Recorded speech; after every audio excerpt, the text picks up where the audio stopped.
Hello everyone, welcome to Login Giants. So here are some major steps to sign in for the account. So without any further ado, let's get into the video. First, open up Badoo official website or an application. Now if you haven't downloaded the application yet, you can go ahead and download it from an App Store or Google Play Store. Once the app is installed, open the app, and once it opens up, select your gender. Now enter your first name, and now enter the reason why you want to sign up, and then tap continue. Set your birth date, and once you're done, tap the continue button again. Now upload a photo of yourself.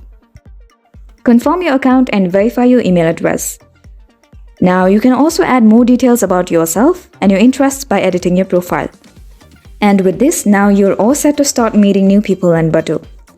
Those are the quick and concise instructions for how to sign up. We hope you find this video helpful. Please make sure to hit the like button and subscribe to us for more helpful tutorials.